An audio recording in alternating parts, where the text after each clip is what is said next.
The crimson sun of Xylos cast long, skeletal shadows across the polished obsidian plaza. 7 enforcers of the hegemony stood in a perfect semicircle, their bioluminescent armor glowing with an intimidating, cold blue light.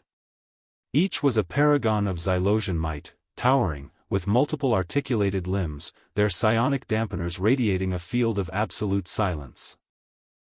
They were the apex predators of 1,000 star systems, trained from birth to suppress dissent, extinguish rebellion, and enforce the will of the Empress Lyra. 7. Their current target? A single human woman, casually sipping synthetic coffee at an outdoor cafe table. Her name, according to the hegemony's files, was Subject 9B. Her true Terran designation was Dr. Eris Thorne. She was a xenolinguist, a specialist in forgotten languages, and now, apparently, a threat to galactic stability. The official charge: possession of unapproved linguistic algorithms capable of inducing cognitive dissonance in sovereign populations. In plain Terran, she had found a way to make people question authority just by talking to them. The Xylosians, who ruled through psionic suggestion and subtle manipulation, found this concept terrifying. One enforcer, designated Unit Alpha, stepped forward, his multiple optical sensors focusing on her. Subject 9B, Unit Alpha's voice resonated with the cold precision of a modulated broadcast, bypassing her eardrums and speaking directly to her internal auditory nerves.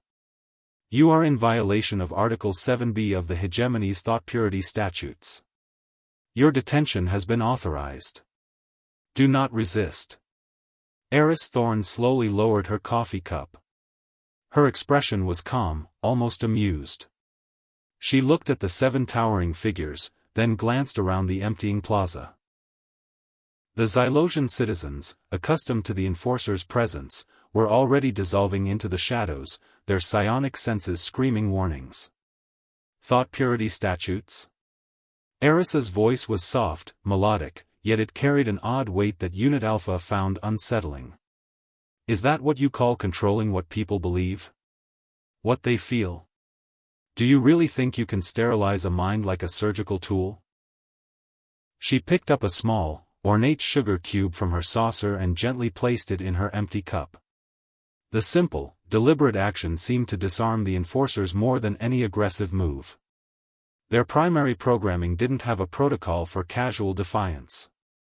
The enforcer's armor didn't just deflect energy, it actively absorbed and neutralized psionic emanations within a 10-meter radius.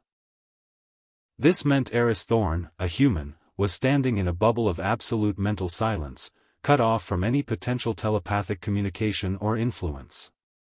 This was designed to prevent any Xylosian psionic from resisting arrest. They had assumed this would make a human, a non-psionic species, utterly helpless. They were confident. Too confident. Subject 9B, your compliance is not optional, Unit Beta, another enforcer, projected, taking a step forward. His 2 lower limbs were already braced for a rapid response grapple. The Xylosian species were natural sprinters, capable of incredible bursts of speed even in their native high-gravity environments. With their armor, they were like armored missiles. Last warning. You speak of compliance as if it's a natural state, Eris mused, her gaze drifting to Unit Beta. But the very act of compliance often hides the seeds of dissent. A word, a phrase, subtly altering perception, a single semantic shift can unravel an empire. She paused, then smiled, a genuine, unsettlingly warm smile. Did you know that in Terran cultures, stories are more powerful than laws? Unit Beta faltered. The algorithms within its neural network, designed to process threats and ensure compliance, struggled with Eris's statement. Stories are more powerful than laws? This violated every foundational principle of Xylosian hegemony, where laws were stories, etched into the collective consciousness through psionic decree. A tiny spark of confusion, like static electricity, crackled within Unit Beta's logical core. It was imperceptible to the others, but it was there. Arrest her, Unit Alpha commanded, his voice sharper. He sensed the slight hesitation in Beta. Immediately, 3 enforcers, Beta, Gamma, and Delta, lunged forward simultaneously, their multi-jointed limbs moving with blurring speed. They were accustomed to opponents who either froze in terror or fought back with brute force. Eris Thorn did neither. She simply looked at them, and as they closed in, she began to speak, her voice still soft, but now with a rhythm that was almost hypnotic. "You believe in order, don't you?" Eris murmured, her eyes meeting Beta's. "An order built on silence. But what if silence isn't peace? What if it's just the sound of a story waiting to be told? A story of choice. A story of freedom. And what is freedom, if not the right to define your own meaning?" Her words were not psionics. They were pure, unadulterated linguistics. Unit Beta, Gamma, and Delta slammed into an invisible wall just meters from Eris. They weren't physically stopped. Their internal semantic processors, overloaded by the conflicting concepts, simply seized. Their movements became jerky, their blue lights flickering wildly. Unit Alpha froze. Seeing 3 of his finest warriors twitching in a state of cognitive feedback was impossible. Their armor's dampeners were at maximum capacity, no psionic attack could have penetrated. "Report status." Alpha barked, but the only response was a discordant hum from their suits. Eris Thorn leaned back, her fingers laced together. "They aren't broken, Alpha," she said gently. "They're just thinking. For the first time in their lives, they are processing a paradox they can't delete. You've taught them how to obey, but you forgot to teach them why." The remaining 4 enforcers formed a defensive perimeter, weapons drawn, monomolecular blades that could slice through starship hulls. Yet, they hesitated. They were programmed to neutralize threats, but how do you neutralize a sentence? Eris didn't reach for a gun. She reached for another sugar cube. "Every empire has a foundation," she continued, her voice echoing in the unnaturally silent plaza. "Yours is built on the word necessity.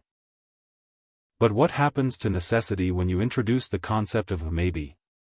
The word maybe hit the enforcer's neural nets like a corrosive acid. To a Xylosian enforcer, there was only is and is not. The human woman was introducing a third state, uncertainty. Unit Epsilon's optical sensors flickered to red, indicating a critical internal error. He tried to raise his blade, but his arm felt heavy, bogged down by the weight of a million philosophical questions he wasn't built to answer. The very air around Eris seemed to vibrate with the sheer power of her ideas. From a command ship in orbit, High General Krell watched the feed in horror. Her speech patterns, they're infectious, he realized. It wasn't magic. It was a perfectly crafted linguistic virus that exploited the rigid, hierarchical nature of Xylosian thought processes. By removing their psionic connection to the Empress and replacing it with individual curiosity, she was effectively dismantling their identity in real time. "Silence her!" Krell screamed into the comms. "Kill her before she says another word." Unit Alpha, the last one fully functional, stepped over his fallen comrades. He ignored the warning screaming in his HUD. He aimed his wrist-mounted plasma caster directly at Eris's head. "Subject 9B, you are dangerous," he managed to rasp. Eris didn't flinch. She looked him in his central eye and asked the one question no enforcer had ever dared to ask themselves: "If you kill me, will the thought I gave you disappear, or will it be the only thing you remember?" Alpha's weapon hummed, charging with lethal energy. The air smelled of ozone. But the trigger didn't pull. The internal conflict, the preservation of order versus the new, burning need to understand the answer, caused a total system failure. The plasma caster discharged harmlessly into the sky, a brilliant flare of blue light. Alpha fell to his knees, his heavy armor clattered against the obsidian. He wasn't dead, but the enforcer he used to be was gone. As more hegemony soldiers flooded the plaza, they found 7 of their most elite warriors sitting on the ground in a trance-like state. Eris Thorn was gone, leaving only an empty coffee cup and a single word scratched into the metal table: choose. The High General realized the error too late. They had treated her like a soldier, but she was a teacher. And a teacher doesn't kill an army, she recruits it, one mind at a time. Within weeks, the linguistic plague spread through the Xylosian ranks. It wasn't something that could be quarantined. Every time an officer tried to explain why Eris Thorn was a criminal, they had to use the very words that triggered the doubt. The hierarchy began to crumble.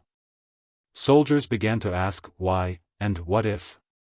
The Empress's psionic grip, once absolute, was slipping, replaced by the chaotic, beautiful noise of individual thought.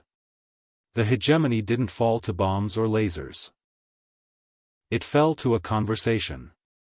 Months later, the first democratic elections were held on Xylos. The enforcers, now renamed Guardians, no longer wore psionic dampeners. They wore the colors of their choice. Eris Thorn was never seen again, but her name became a synonym for the moment humanity proved that the most powerful force in the universe isn't gravity or stars, it's an idea whose time has come. In a small library on a distant human colony, a woman sat by a window, watching a blue sun set. She closed a book on ancient Terran philosophy and smiled. She knew that across the galaxy, millions were finally speaking their own truths. The Xylosians had thought she was one woman surrounded by 7 enforcers. They realized too late that it was 7 enforcers trapped in a room with the future.